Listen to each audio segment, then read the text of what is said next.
L'argument des zooms, tout simplement, comment vérifier, les amis, si on vous l'a fait à l'envers depuis votre naissance ou pas, c'est tout simple. De focale grande, bah en fait on arrive à voir des objets qui sont très très loin. Alors, j'ai envie d'avoir une approche très rationnelle avec vous pour justement garder ça calme sur un plan émotionnel, parce que je sais que c'est des sujets qui secouent émotionnellement, parce que ça secoue le système de croyance sur lequel vous avez bâti vos vies, et peut-être même l'éducation de vos enfants. C'est touchy ça. Mais, donc je ne sais pas la valeur du zoom d'une Nikon P900, mais je vais me renseigner et je vais faire mes petits calculs. Tout comme le rayon de courbure défini par Wikipédia ou la science officielle de nos bouquins de l'école, je ne l'ai pas en tête, mais je vais regarder, parce que ce sont des données publiques et accessibles. Et vous vous doutez bien qu'on a plus que regardé, quoi. Ok les amis, ça fait 10 ans qu'on vous partage des zooms hors courbure. Interdit. C'est interdit là ce qu'on vous partage les amis. Ce qui se passe, c'est que la puissance du zoom du P900, elle est telle qu'elle nous permet de voir des objets qui, selon la théorie de la Terre sphérique... Mathématiques, les amis. Selon les calculs mathématiques, les bateaux devraient disparaître. Ok les amis? Là il était au P900, aujourd'hui on a le P1000, voire le P1100. Ok bon, P1000, P1100 c'est pareil, mais on a plus puissant que déjà à l'époque là de la vidéo où le P900 d'accord faisait déjà des ravages au niveau de la courbure. Les amis. Ne serait pas visible.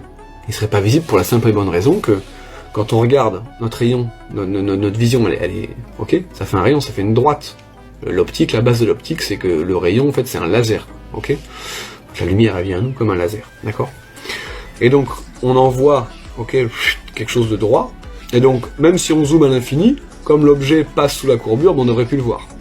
Or, quand on zoome avec un P900, on voit des bateaux qui sont à plusieurs kilomètres de distance. Et ça, c'est un problème. Allô Houston, on a un souci. On a un souci mathématique. On a un souci avec ces zooms extrêmement puissants qu'on ne s'est pas privé d'acquérir et de tester. On n'a pas eu peur d'affronter la vérité en face. La vérité est en mathématiques.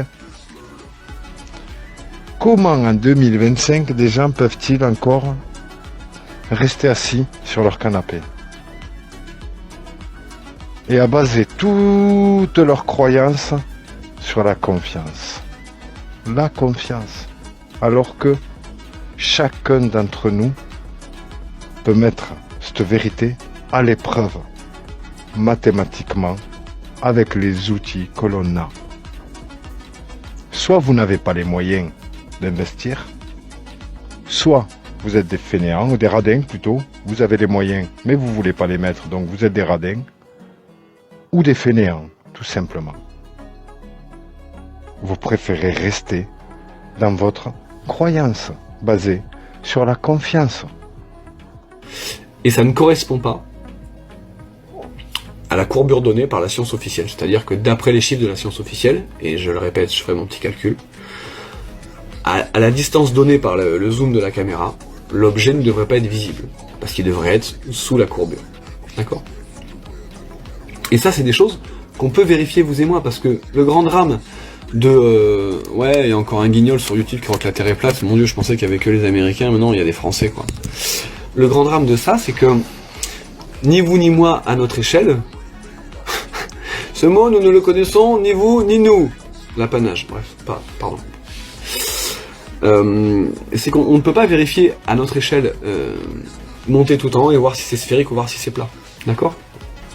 Entre parenthèses, il y a une fusée publique aux US, il y a un collectif qui s'est rassemblé. Oui, mais les US, c'est tous des complotistes. Ok.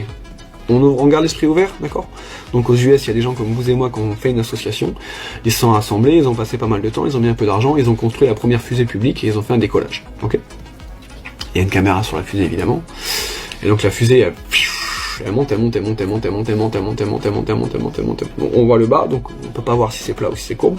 Par contre, à un moment donné, la fusée fait poum, et hop, elle s'arrête de bouger, quoi. Comme si elle touchait le plafond. Ok? Ça fait partie de la suite du contenu. Et donc tout ça pour dire que sur l'aspect du zoom avec le Nikon et le fait que les rayons sont droits et que théoriquement quand ça passe derrière la courbure je devrais pas voir l'objet puisqu'il devrait être en dessous de là où je peux voir, et ben en fait aujourd'hui avec ce genre de zoom on peut voir des objets qui sont à des vraiment beaucoup de kilomètres, je peux pas dire des dizaines parce que j'ai pas vérifié de calcul, mais plusieurs kilomètres qu'on ne serait pas en mesure de voir si la Terre était courbe.